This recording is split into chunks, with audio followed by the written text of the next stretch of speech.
I need my copy of the Gettysburg Address. It looks like I can probably record now.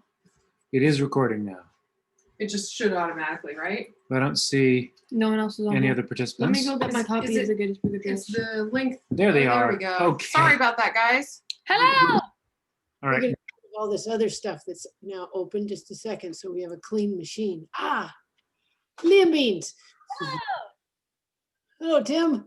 Hey there. How are you guys? Oh man, when you smiled, Tim, all of a sudden I saw one of your boys. All right. Now let's see. This. I'm gonna should- go grab my Gettysburg Address just so I have it ready for when we Wait.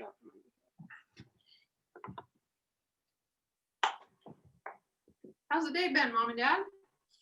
Oh, fine. It's It's snowing snowing. like crazy. Mm-hmm. That's nice. Yeah. Yeah, it kind of is. Yeah. It's not gonna, it's the Yeah. kind gonna just turn to ice, though. It's Have you almost- used your snowmobile? Or snowmobile, your snow blower a lot? Kind of is almost a snowmobile. It powers itself. You just kind of hold on and off it goes. And it has a reverse in it too. Can you imagine that? A motorized reverse. Wow. Yeah. That's great. If your kids were Nice. here, I'd have them just go for a ride. Exactly. Yeah. Sign over here, too, please. Somebody So whose we name can is see. Lil Boss the puppy. Thank Um, you. They lost the puppy. Yikes. Yeah. Is that boss? Even trimmed his beard for the guess. occasion. Hello. He did. Hello. A little bit Good cleaner. to see you. It's, Hey, you Brian. know, this is on this morning, on this Having day a of PhD. grieving, having lost Aw. little boss's large beard. Let us all take some time to remember it Thank you. for all of the passion and life force that it embodied. Look at that. Thank He has you. a master's and a PhD, guys. Amazing. I think he has 3 PhDs actually. We told Liam today that he's taught us a lot. All we knew about the Civil War before we studied with him was we knew kind of vaguely who won. Yeah. And that was about it. And we knew the names of some battles, but that's all we knew. We didn't know anything about anything. So, Wow. I mean, yeah. So I have one last question before we start, which is, should we on the couch sign in again with a different thing so you can see us? Or what do you think, Kate? Is that silly?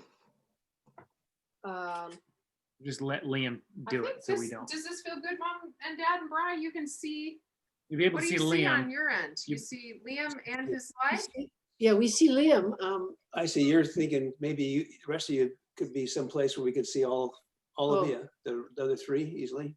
I think that might come. Can you guys see the slide, the presentation? No. Yeah, yeah. Oh, yeah, yeah. it's Yes. Big, Big slide. big, big. Yeah, it's great. Okay. Let's just go with this for now. We'll be in the background. We'll chime in when it's time. Okay, Sounds We don't good. want to compromise bandwidth and screw things up. Yeah. okay, all right. Okay. Sit right there if you want, but don't make any visual distractions. Scoot over. Can you come over? This way. All right. Real close in the video. Well, this is exciting. I know. Okay, so I'll just start right off. So, welcome everybody. Thank you guys for coming. And today I'm gonna do my presentation on history of slavery and racism in America. So this will generally be a timeline and sort of report on the Civil War and a few events occurring before and after it. So now on our first slide, we have in 1607, we have Jamestown, Virginia. So Jamestown is the first permanent English white colony. Before Jamestown, there was 1 or 2 settlements, one of which was the Roanoke colony, which disappeared and was never heard from again. So that clearly bodes well for the colonists at Jamestown. And surprise, surprise, they're not fit for life in the New World whatsoever. And there are already slaves in the Caribbean at the time. So slavery is taken off in the New World already. A few colonists fled Jamestown to live with the Indians, who were considered savages. And this was obviously frowned upon by the other self-absorbed white supremacist colonists. And then in 1609 to 1610, just to show how utterly, woefully unprepared these colonists were for life in the New World, there was the starving time. And of course, this was for the colonists, not Indians. So basically, it was during the winter. The colonists weren't trading with the Indians as much as they should be. And they started running low on food. There were people who would dig up graves and eat the bodies in them. There was a man who ate his wife. And so, yeah, great times. And then they tried to convert the Indian tribes nearby to Christianity and make the Indian chief nearby, Powhatan, make him sort of like a prince to King George in England. But he wasn't for that at all. So now next, 1620, just 10 or so years later, we have the Plymouth Puritans in Massachusetts. So when we think about the Pilgrims and the first Thanksgiving, we're really thinking about the Plymouth Puritans. So they landed on Plymouth Rock in Massachusetts, and they came from England for religious freedom because England was very, very Christian at the time. And say they were Catholic, Protestant, anything else, they weren't really welcome. So they came to the New World for religious freedom. And then for the next 100 years, the English keep colonizing along the coast until finally, in 1732, quite a while later, we have the 13 original English colonies. And so I have one question for you guys here.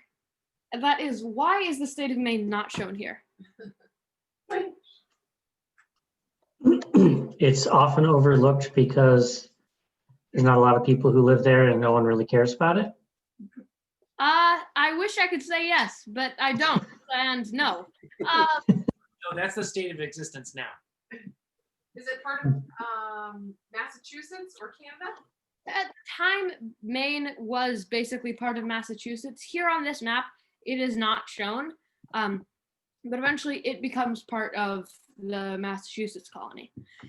And now that the US have their first 13 colonies set up, as you can see, there's sort of a line across the left-hand side of these blue colonies here.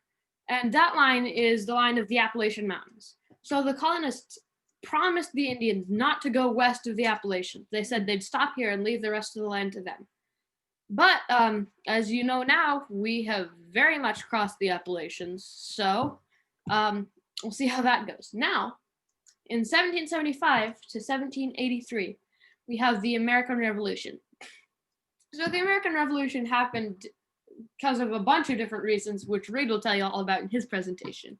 But basically, English were taxing and the colonists didn't like it, and so they revolted.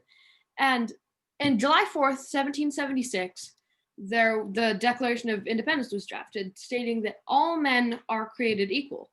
But what about blacks, women, slaves, Indians, Japanese, and Chinese?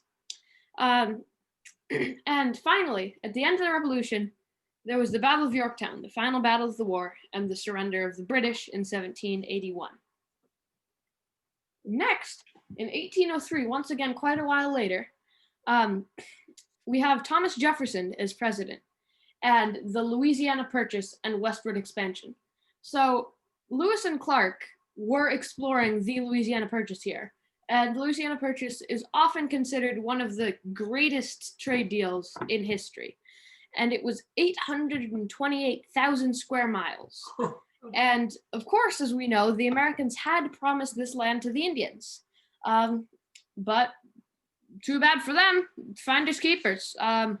Anyway, the Americans bought this land for $15 million, which was less than 3 cents per acre. So incredibly cheap.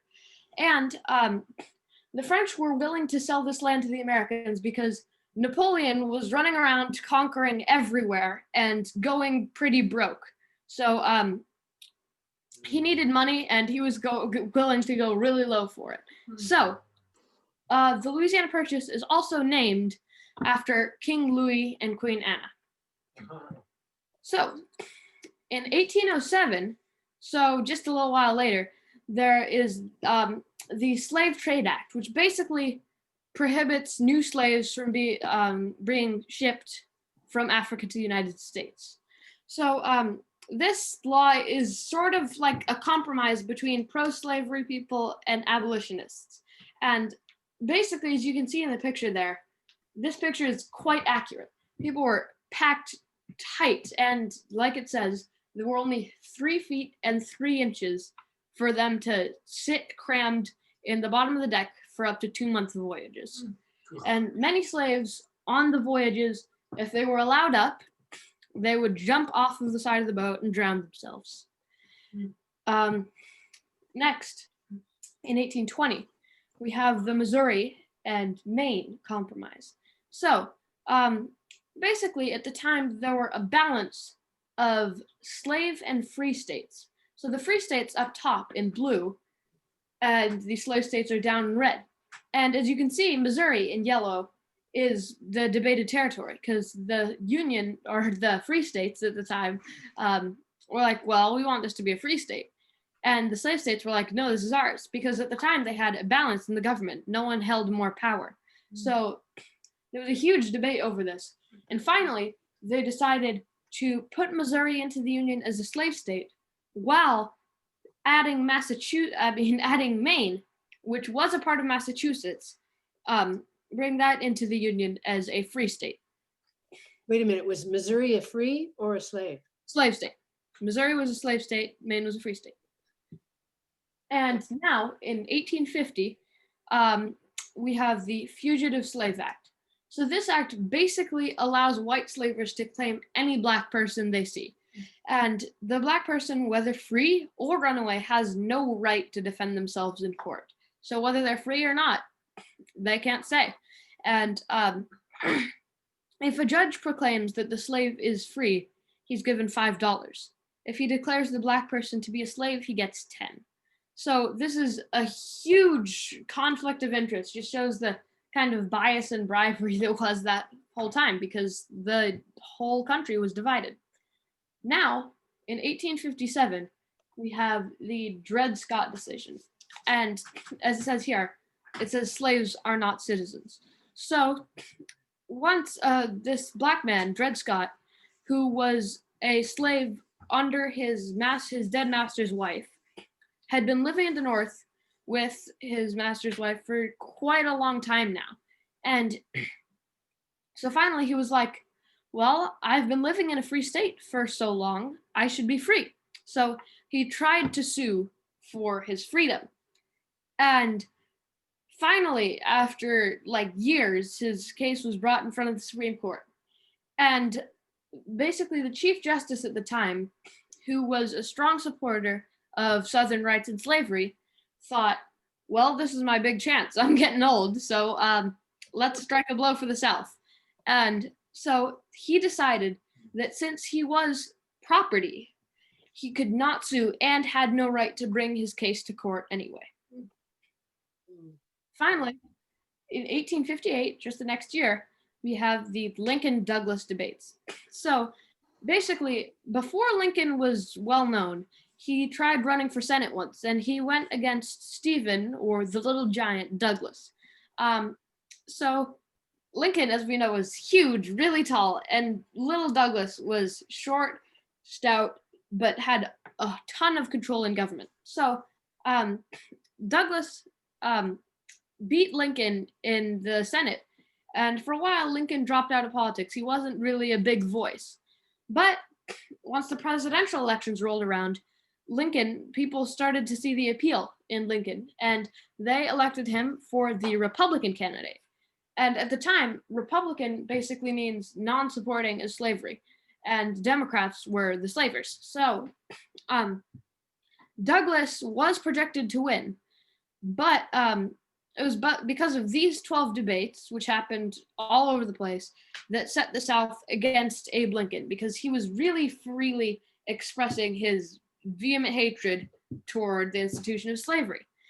And Douglas said like, oh, well, if we let the new states choose whether to be slave or free and keep a balance, then the Union will stay intact perfectly. But Lincoln, this is one of his most famous quotes, stated that a house divided against itself cannot stand. Ah. Now, in 1860, Lincoln is elected. So these debates really made Lincoln very popular. And one of the major reasons that Lincoln won this election was because the Southern vote was split between two different candidates. And so therefore, Lincoln won. And this enraged the South and ultimately scares them into seceding from the Union. In 1861, the Civil War begins and the South secedes. So really the start of the Civil War happened at the Battle of Fort Sumter. So Fort Sumter was a relatively small fort on an island in the South. And the Southerners were like, well, we've seceded, and this is a fort, and this is on our land, so this fort is ours. So they sent some militiamen to go and take the fort. So they were just bombarding the fort day and night until finally the Union soldiers got some reinforcements from a big ship coming down the river from the Union. And but eventually they had to surrender Fort Sumter and everyone walked out. And that was the beginning of a war that would become one of the bloodiest wars in American history. Now in August 1862, we have Abe Lincoln's goal and ultimatum. So he threatened the South and said, if you don't come back within 4 months, we're going to take away your slaves. And he here stated his goal in this slide here. So he says, if I could save the Union without freeing any slave, I would do it. And if I could save it by freeing all the slaves, I would do it. And if I could save it by freeing some and leaving others alone, I would also do that. I have here stated my purpose according to my view of official duty, and I intend no modification of my oft expressed personal wish that all men everywhere could be free. So he's basically saying that, yes, I don't approve of slavery, but my first priority is to keep the nation intact. And now, in January 1st, 1863, 4 months later, the deadline's over, and Lincoln emancipates or frees all slaves only in the South. This is very much a punishment for the South and not a freeing of slaves because slaves should be free. So it's sort of like turning a blind eye on other states that didn't break away in the South, or some slaves that were still owned in the North. And did the emancipation help slaves in the South? Well, not really. A bunch of slaves in the South, the Southerners were like, well, you can't tell us what to do. We're our own country. We're going to let Jefferson Davis rule us. I mean, nice try, but we're keeping our slaves. Thank you very much. And so, like I said before, the Civil War was one of the largest, most bloody wars in all of American history. And so now we're going to go over all of the 10,000 major and minor battles in the Civil War. Okay, so first there was Chickamauga, which was a battle near Chattanooga, and Vicksburg, which is a battle on a hill in Virginia, Shiloh, which was a battle that was basically larger than the Revolution, the Mexican War, and the War of 1812 combined. More Americans died in all, but both sides were Americans, so it's kind of a catch. But it was huge. And Shiloh, Chattanooga, Bull Run, which was really one of the first real battles of the Civil War, and Manassas. And my personal favorite is number 236, but we'll get to that one later. And no, just kidding. Actually, there was one very important battle which I'd like to go over first. So in July 1863, we have the Battle of Gettysburg. So the North had basically been losing all the time, just losing and losing and losing. And this battle was a huge turning point, the biggest victory for the North. And the Southern Army under General Lee was slowly but steadily invading the North. And General Robert E. Lee, the commander of the Southern Army, was considered to be one of the greatest military men of his time. So he was invading the North, and this battle, which was very close to Washington, D.C., the northern capital, turned out finally in the end to be the bloodiest battle ever fought on American soil. But the war continues. So northern civilians were just about ready to give up and give the South its independence at this point. And this makes sense because the casualty numbers were huge. Everyone was losing family, everyone in the North and South. There were 40,000 total Americans killed. And now there is a big cemetery that is in Gettysburg. And this was because, of course, it's this huge battle. And after the battle was over, they decided to erect a cemetery for all the war dead there. So, as you can see in the picture in the bottom left, that's the cemetery. And finally, once it was constructed, Lincoln came to Gettysburg to deliver the Gettysburg Address.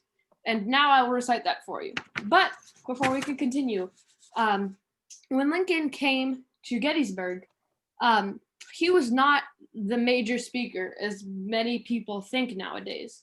The Gettysburg Address was probably the most famous speech of his presidency and one of the most famous Democratic speeches ever. But the major speaker was another congressman who went there and spoke for around 2 hours compared to this tiny speech that Lincoln gave. And here it is. 77 years ago, our fathers brought forth on this continent a new nation conceived in liberty and dedicated to the proposition that all men are created equal. Now we are engaged in a great civil war, testing whether that nation or any nation so conceived and so dedicated can long endure. We are met on a great battlefield of that war. We have come to dedicate a portion of that field as a final resting place for those who here gave their lives that that nation might live. It is altogether fitting and proper that we should do this. But in a larger sense, we cannot dedicate, we cannot consecrate, we cannot hallow this ground.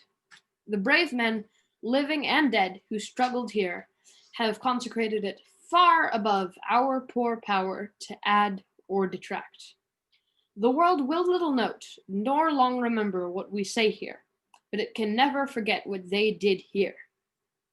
It is for us, the living, rather, to be dedicated here to the unfinished work which they who fought here have thus far so nobly advanced.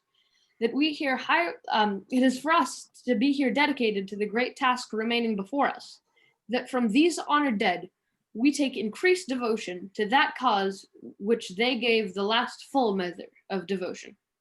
That we here highly resolve that these dead shall not have died in vain, that this nation, under God, shall have a new birth of freedom, and that government of the people, by the people, for the people, shall not perish from the earth.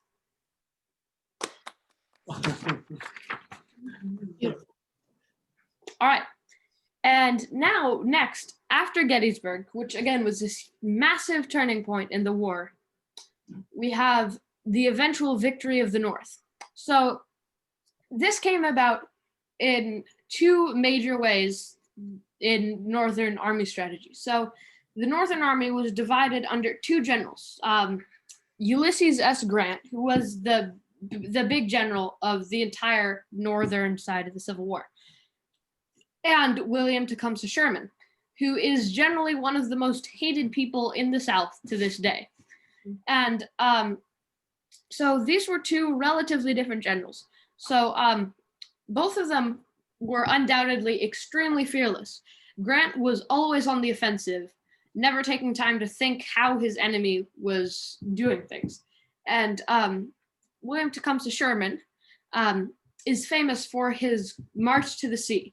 And basically, he's just tearing across to the sea, destroying everything in his path, burning houses, stealing from Southerners. And his really justification for this was, well, war is horrible, but the more horrible war is, the quicker it will be over. And in the end, once the North wins and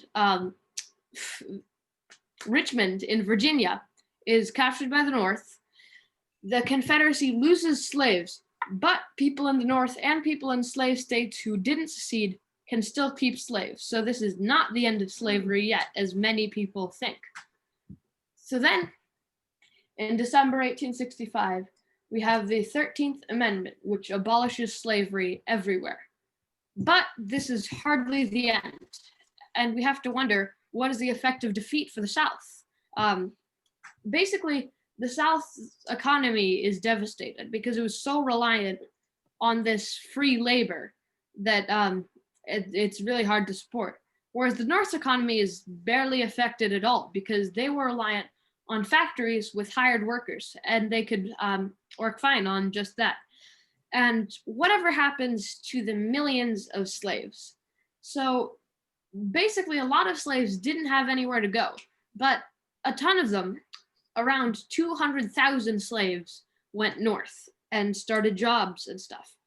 And Lincoln didn't see the ratification of the 13th Amendment because he was assassinated at a theater before he could pass it. And Ulysses Grant, the Major General of the Northern Army, as I was saying, was supposed to be there with him, but he couldn't attend because he was going to see family somewhere else. He lived to regret this decision more than many others in his entire life, saying that he could have tried to stop the murder. John Wilkes Booth, who before was an actor who had dumped his acting career to go full-time trying to murder Lincoln. But as we know, after slaves were freed, they had quite a lot of rights, believe it or not. And some of these where they could run for office, they could vote. They were really citizens of the United States just as much as many white people, other than the fact that they were just in slavery and they were often very poor. But there were Black people in office quite often. But as we all know, racism has not ended. So there's separate but equal laws in the Jim Crow era. And Black people are later not allowed to vote, period.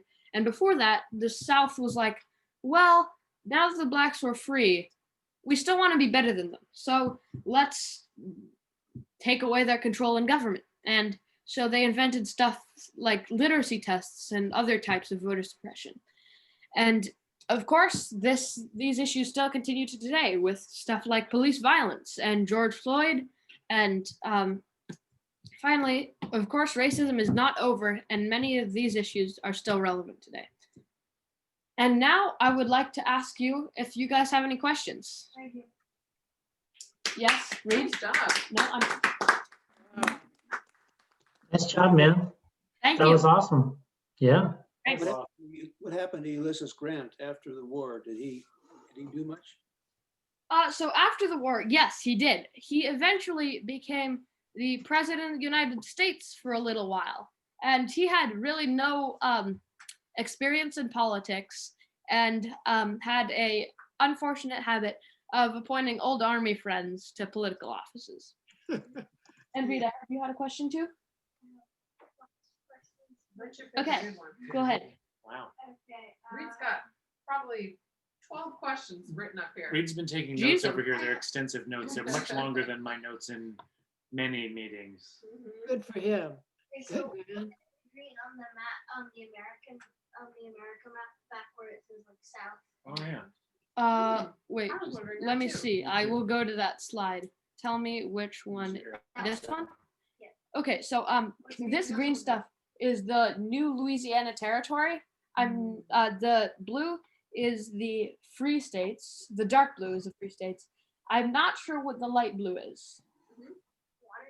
I was gonna say water. Yeah, Michigan is completely sunk by water. As you can see there, above Louisiana, there's below Michigan or Missouri. The water just stops off at a clean, perfect edge there. I mean, obviously. That's a Any good other question. questions? You have another question? Yes. Can I Okay. ask you a question related to a map? Yes. If you go back to the Louisiana Purchase map, Yes.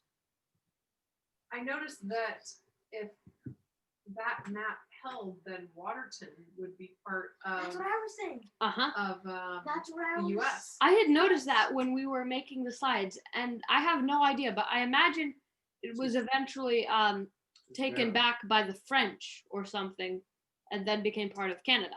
Right. And also the Louisiana Purchase went all the way over to Washington, Idaho, and And to the sea. 'Cause yeah, Lewis and Clark at the time, when they set off exploring, they went from the colonies all the way to the sea and then finally back. yeah. Okay. Does anybody remember on the way back, when Lewis and Clark were heading back, they split up in Montana and went separately for a short time. Uh-huh. Yeah. They wanted to, yeah. Go ahead. Lewis was doing what? Do you remember? I think Lewis, they were trying to see more and map out more of this new territory, I think. And so they split up and knew they'd meet up quickly because they were heading back now. They knew the way. And they really just wanted to see more of this new part of the United States and map it all down for when they got I think when they split up too, Lewis was doing something to kind of figure out the boundary between the US and Canada. There was some specific thing he was up to. I thought Lewis went south on the Yellowstone. I thought Clark went Yeah, Lewis went south. Clark was up top in the north. by the Blood Indians. Oh, I the thought it was Blackfeet. Lewis that had the, yeah, I'm quite sure it was Lewis that had the Blackfeet Indian problem. Yeah, yeah, actually you're right. That sounds like it. You're right. Who got shot in the butt? Lewis. Okay. He doesn't like to talk about that though. I got shot, but I don't want to go into any details. I'm too humble for that. Oh, I got a couple of questions. First, Liam, thanks for this presentation. It was really good. I Of enjoyed course. it. Thank you. I'm curious a little bit about the northern motivation for abolishing slavery. It seems like that, I mean, what was the story? Was it just like everybody in the North were just like, hey, we think that Black men are, maybe not women, but Black men should be equal, or we're against slavery generally, or were there other motivations? I don't really know. Of course, the U.S. Capitol was in the north, but the northern states generally didn't rely on slavery for their economy. But the southern states, they had land that was great for plantations, which fit slavery perfectly. And the northern states grew to rely on factories and hired work, which suited their purposes perfectly. what was the population difference between the North and the South then? If all these, I forget how many millions of slaves were not counted. Oh gosh, I do not know / remember. So What would be the effect if those Blacks became people and could vote? then the South would anyone in the South would stand no chance in the elections because, of course, the slaves there would be voting against them. Well, they were counted as 3/5 of a person, not Oh, for. Yes, right? yes, yes. Can you explain that? For a while, slaves were counted as 3/5 of a person in elections, so that Southern slaveholders could hold more swing in elections because at the time, since there were so many more real people in the North, they held more power in the elections. So Southern slaveholders were given the chance to have their slaves count as 3/5 of a person towards their vote. Only the men. Only the men. That's a big factor in why we have the Electoral College and not a popular vote, because they wanted to get credits for Black bodies, but not allow them to participate in the Actual popular voting. vote. And Just so like, I have that's the Electoral slaves, so College. they're counting towards my vote. When you think about people getting power or not having power, it's not part of your presentation, but I'm wondering, do you know how long it took before women got the right to vote in the US? What, roughly what year that was? Quite a while. I don't know exactly when the women's suffragist movement really started, but I know that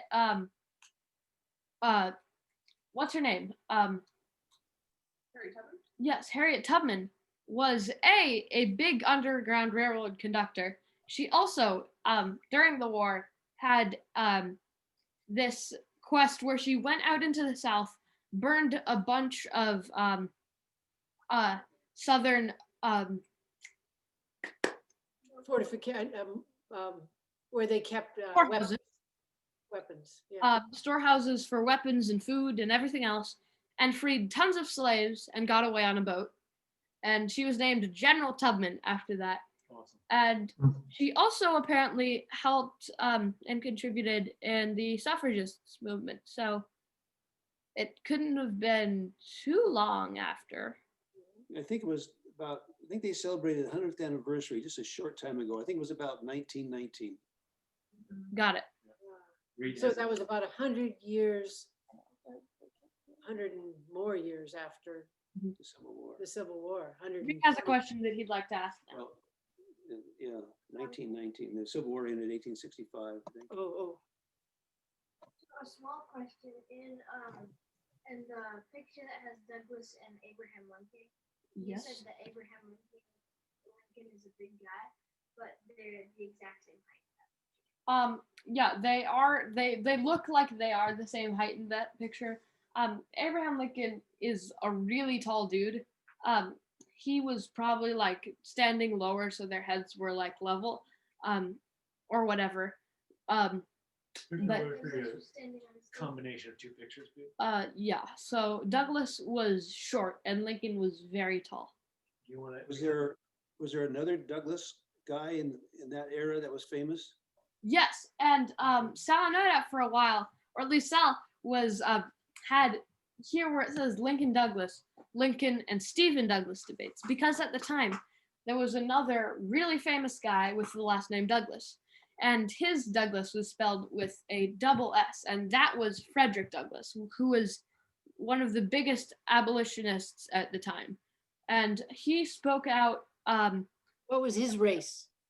He was a black man who was once a slave, and he spoke out against Lincoln at first going to war without threatening to free slaves, because he said it is but a half-hearted effort.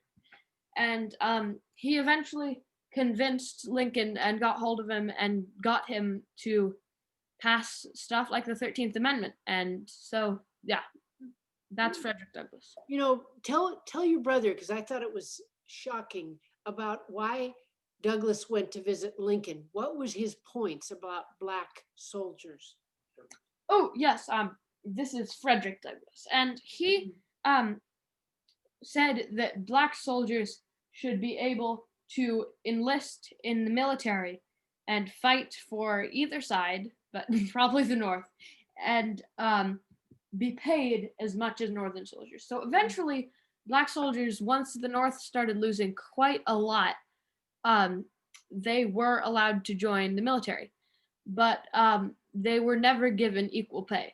And so when Douglas asked Lincoln why they weren't given equal pay, he didn't respond. So this may have been some feeling of like internal superiority or just a bit of racism, which was really prevalent at the time and still is now. So, but Lincoln just didn't About prisoners of war? yes. Also, basically, the Southerners, when they captured prisoners of war, if they captured a black person, they'd beat them, they'd kill them, they'd hang them, they'd burn them. Oh. And if they captured a white prisoner of war, they'd put him in a prison camp. And basically, Douglas was like, we've got to retaliate against this. We've got to treat their soldiers the same way they're treating our black soldiers.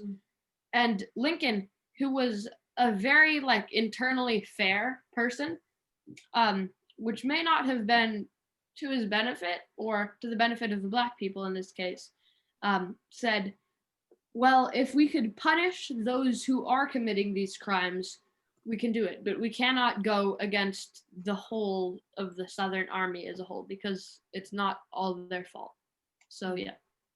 I So, have a so question. sorry, Go ahead. did that mean that when black, so we're, that didn't really change the nature of anyone's imprisonment because they had control of the Northern Army. The Northern Army wasn't capturing black folks, right? Yes, So there was basically no change. yes, Lincoln didn't change anything about the Northern Army's imprisonment, even though yes, exactly. But 'cause Douglas was suggesting that they do it to all Southern That soldiers, they- regardless of race. attack the Southern soldiers just as the Southern soldiers were attacking Northern blacks. Yeah, no, I get it, but yeah. I have a question. So given Lincoln's stated goal, which was really not at all about emancipation, Mhm. Now that people are tearing down monuments in the US of leaders who were slave owners or who supported slavery or who were just racist, like Lee, for example, but many others. Who? General Lee's statues. He didn't support slavery. Oh, okay. Well, He also what- didn't own slaves. He was just born in the South, and a big part, he had this huge conflict about joining the Southern Army because he did not support slavery. He didn't own slaves, but he was born in the South and he wanted to protect the spot where he was born. So it's confusing. But so Oh, that's wow. interesting. I didn't get to my That's- question yet. Mhm. That's fascinating. Well, particularly given that and the fact that his statue has been pulled down, do you think that something should be done with the Lincoln Memorial? Do you think it's misleading in any way? You may not, know the details of what's there. I'm not sure what I text is there don't. either. But do you think that there should be any sort of physical representation of the fact that Lincoln wasn't, in fact, the great emancipator that most Americans think him to be? he did end slavery eventually, but he didn't live to see his amendment passed. But I guess he was very much against slavery, and he brought about its end later in the 13th Amendment. But in the Emancipation Proclamation, he is saying that, yes, I do hate slavery, and if I could take it down, I would.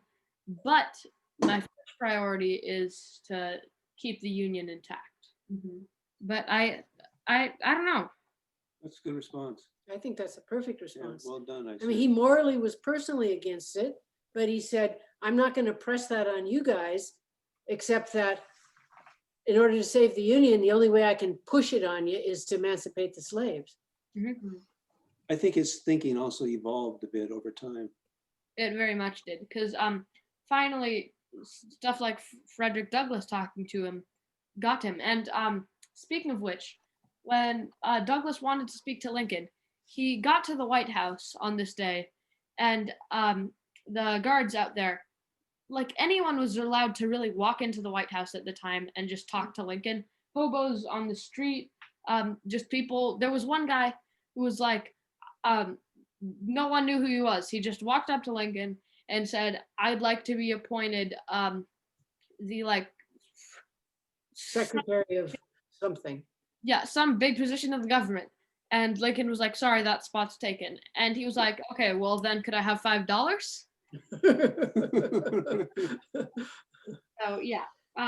But when Douglass came to talk to Lincoln, he was stopped outside and the guard said, sorry, you're not allowed in. No, to Douglass. And it's like, well, hobos on the street are allowed to come in and talk to Lincoln. But finally someone walked up and recognized who he was, and they let him in eventually. But yeah. Lemur, I got a couple more questions. Yeah. You're talking about after Would you mind if I stop sharing the screen so that we can record people's faces? Right now, I think it's probably just recording the screen. Is that right? we can see each other's faces. I can see Liam and you, and I can see my parents, and I can see myself. But Yeah, in the recording. It only records one stream. And I think it's might Okay, to the slide. okay. Sure. Yeah, that's fine. So Lemur, my question is, you're talking about kind of in Reconstruction and how Black people started getting some power and they were elected to office, and then kind of the Southern whites started implementing ways to kind of be more powerful than Black people again. And I think you mentioned literacy tests for voting. And I've like read about like poll taxes and the grandfather clause that would allow people to not need to read if their parents, so if they were white, had, or if their fathers had been able to vote. So my question is, does that kind of stuff still happen today? I mean, I know we don't have Jim Crow anymore, but like, is disenfranchisement of voting still happening today, or is it largely been solved? So in this most recent election, where Donald Trump lost and still refuses to admit it, there was tons of voter suppression. Trump saying to his cronies, like, go there and look for suspicious stuff, and which is basically saying, go there and stop people from getting their votes in if it's against me. And it happens all the time still. And like now, Trump is claiming that he hasn't lost and that there's widespread fraud in this election, which there isn't. So yeah. What about the fact that you can't vote by mail in a lot of states unless you have like stated medical reason? Could that disproportionately affect people of color? Totally. Yeah, because say they have to work late because they work at some McDonald's because they're poor because they were once slaves. They can't go in to vote and they can't vote by mail, so they can't vote. And so yeah.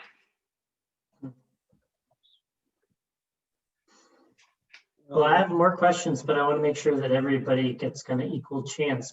Bede, or did you have more questions? Yeah, I'll just ask you Reed later. probably has a ton more questions. Oh, we'd like to hear 'em. Ask away. Ask your biggest, most important question. This is one that Liam told me and I thought it was really cool, but I didn't want to. So, why does Lincoln have a beard in one of the pictures? I know you know that I know that I want them.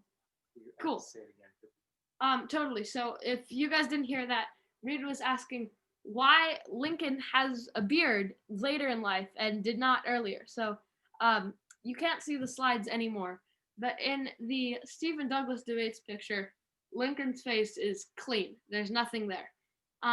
But once he was elected president and was on the way to the White House, or no, before, when he was debating, this one little girl came up to the stage and walked up to him and said, all of my family is voting for you, and I would too.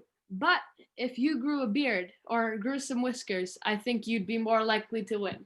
So Lincoln grew a beard thanks to that little girl, and once he was elected, he like came there and said, will whoever this little girl's name is please step up?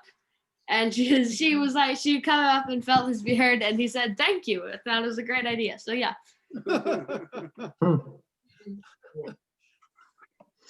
I wonder if you think there is any relationship to the way, I wonder if you think that Emancipation Proclamation or Lincoln's sort of efforts to free slaves being incomplete is just sort of the nature of how politics goes or how it has to happen. And I'm thinking of Obama with his efforts to have strong Universal health care for everyone in our country. He had to make a lot of compromises in order to make it politically possible to make progress. And so we end up with a system which was not perfect, not certainly what he set out to build, but it still did help a lot of people. Yeah. And now it still hasn't been taken apart, even though Trump and his people had 4 years to do that. Do you think it's maybe related in that way? Well, first of all, Lincoln did finish his goal of abolishing slavery because with the 13th Amendment, all slaves were freed. It just took a little while. And that wasn't his second term. So in his first term, it was not, I imagine, because, well, of course, some people were unwilling to give up slaves, like people in the South, slavers in the South. And, but it was not due to a disagreement in Northern government. It was because, like he said, it was here, he's saying that if I could free all the slaves and keep the Union, I'd do it, and blah, blah, blah. But he's freeing the slaves is a threat to the Southerners and only the Southerners who seceded. And so basically, it's like, this is going to be your punishment if you don't come back. But finally, after the war's over, he has the 13th Amendment, which actually abolishes slavery everywhere. Do you remember, Liam, that there were a few states that did not secede? Yeah, that's why I was saying Southern states that he didn't punish Southern states that, or slave states that didn't secede. So basically, yeah, there were some slave states that did stay in the Union. And these were like new states that had just been brought into the Union. Like Missouri? Yeah, like Missouri. And later, oh gosh, I don't know what the other one was. Kansas? I don't remember. But there were those and other states that were still slave states, but did not secede. And those didn't have their slaves taken away at the Emancipation Proclamation, but the 13th Amendment finished slavery everywhere. Your story of the little girl with Lincoln reminds me of a picture I saw of Obama when this black family visited him in the White House. And this little tiny boy, black kid, said to Obama, "Your hair looks a lot like mine. Could I touch it?" And Obama, tall dude like he is, bends down from the waist, lowers his head way down low. And the picture is shown with his head down low and this little black boy touching Obama's head. It's pretty cool. I'll find that and send it to you, Liam. Yeah, I've heard about It's that. a beautiful photo. Yeah. Yeah. Liam, what would you, I don't know, if you identify as a Quaker or not, what would you have done during this time, do you think? What? Sorry. I guess it's kind of a two-part question. My first question is, do you identify as a Quaker? And like, do you subscribe to nonviolence? And then second part is, what would you have done during this time? Maybe like ramping up to the Civil War. Okay, well, I don't particularly identify as a Quaker, but I support a lot of Quaker beliefs, and I definitely consider myself a pacifist. But at the time, children were raised quite differently, so I would probably have a different view. But if I had my same views, then I would try to, I wouldn't enlist or at the draft, if I couldn't pay my way out, I'd just try not to go in. But if I did, I'd definitely fight on the northern side. But yeah, I don't know. That's a hard question. What's this about paying your way? Okay, so, oh yeah, there was one thing that we didn't mention in here, which was the draft. So basically, the largest protests in American history happened during the draft for the Civil War. And basically, you had to pay this like $500 fee if you didn't want to go.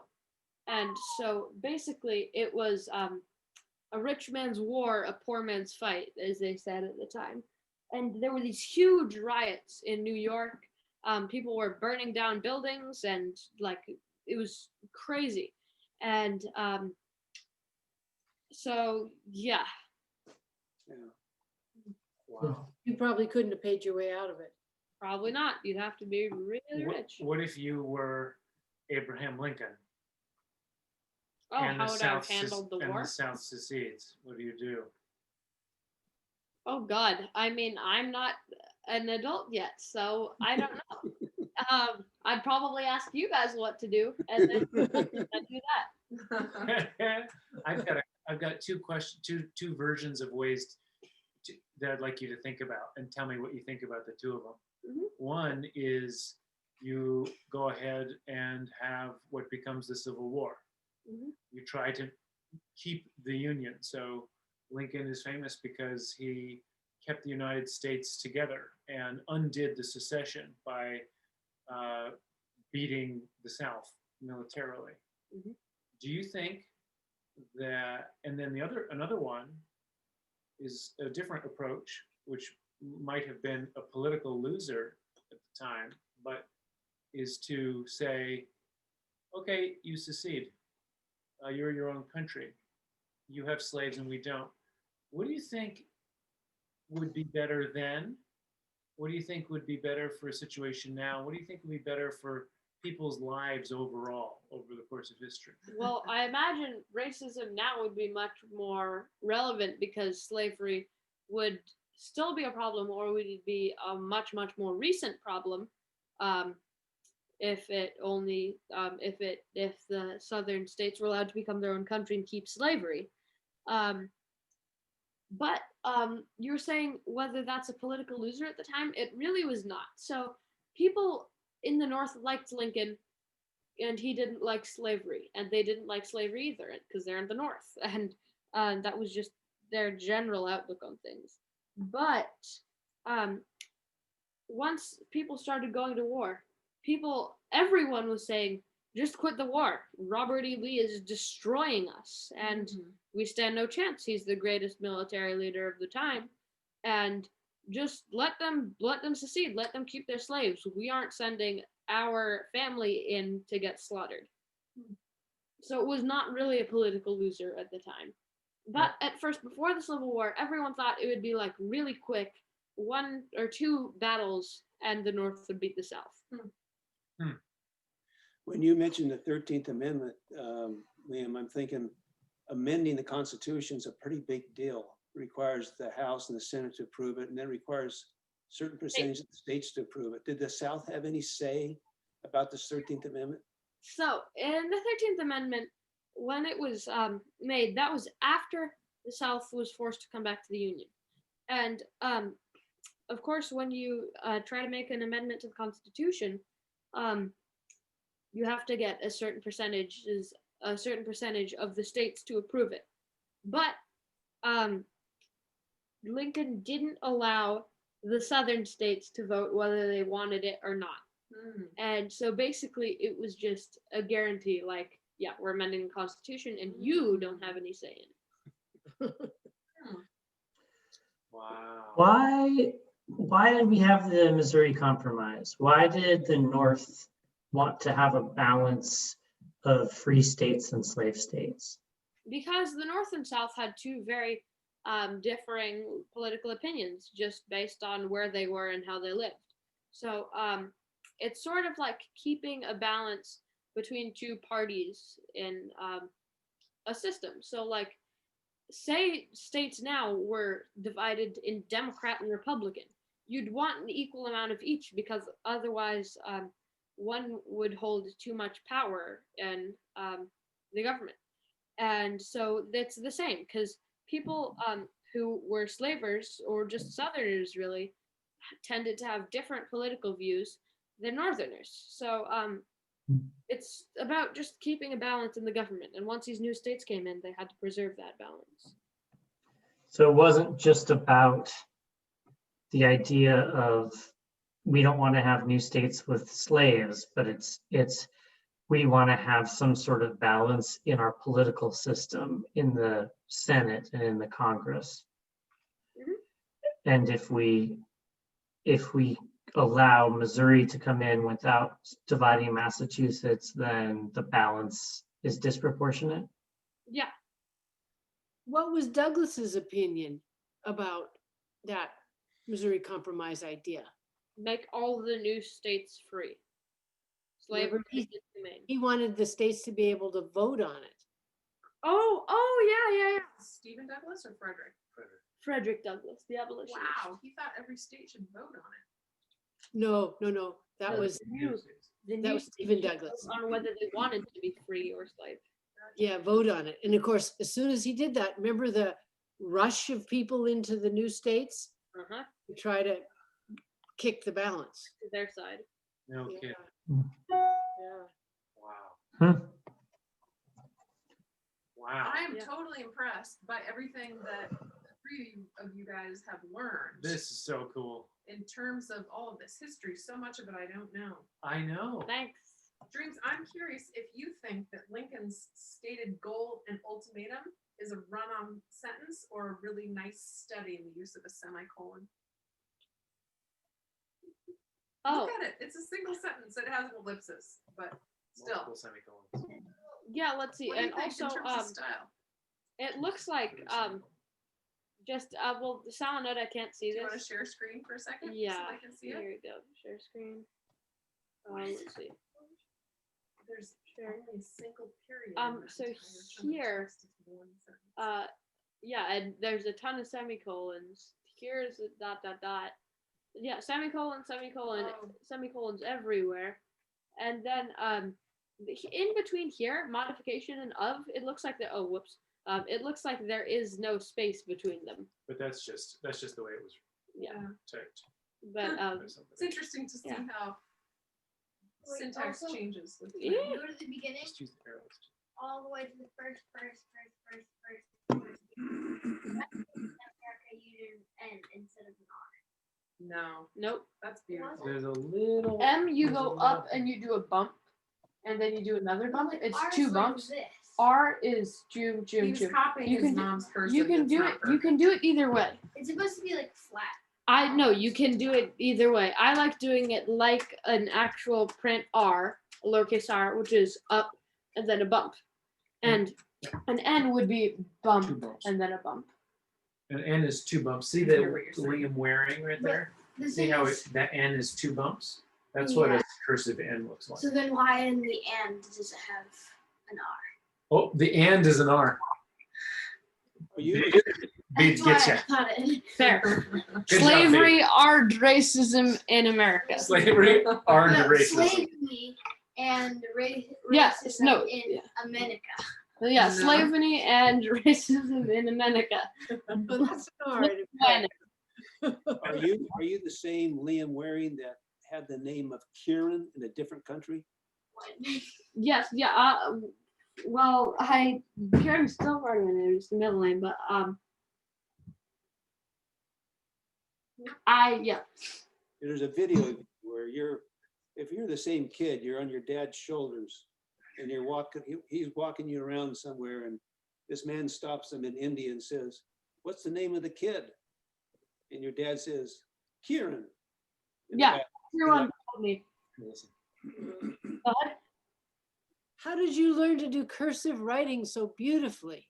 Thanks to you guys. Well, I know, but who were you basing it on?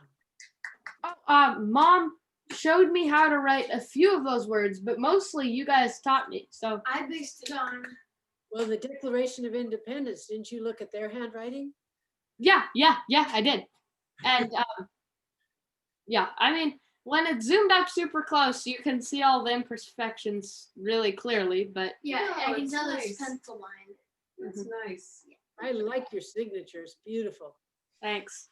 Yeah, Well, thanks for inviting us. you did. Yeah, thank you. Being here.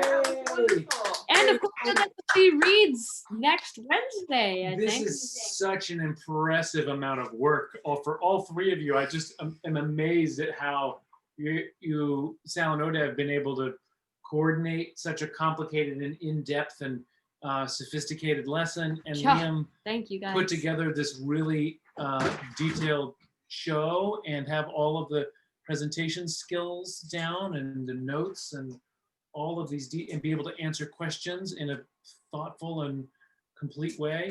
It's Yeah. really exciting. I'm thinking, Leaves, you should take the advanced placement or the AP high school American history first half of the exam right now. Uh, Because I feel like you know I more imagine now they'd than be I a did lot. at the end of the year of AP I- history about Fair. the first half. maybe. All right. Cool. If I succeeded, Brian, I'd thanks sure have for something to joining boast us. about. Yeah, Can well, we just schedule our next presentation that fits everybody's schedule? The key is when is Reed ready? I'm not sure. It might be Wednesday, but I might be ready on Friday or something. Okay. That's you. Just Cool. get it time for us. How about you, Bri? Yeah, I think when Vito knows that he's ready, just let me know the date and I can look at my calendar and try to block some time if it's free. Okay. Sounds good. Good. Maybe Okay. we'll plan for a week from today. I don't. We have to look at calendars. We have to look at calendars. Okay, sounds good. Great. Okay. Happy Okay. Thanks, guys. Thank you guys. Cool. Thanks so much for Lovely. coming. All right. Love you guys. Love Love you. you. guys. Bye-bye. Bye-bye.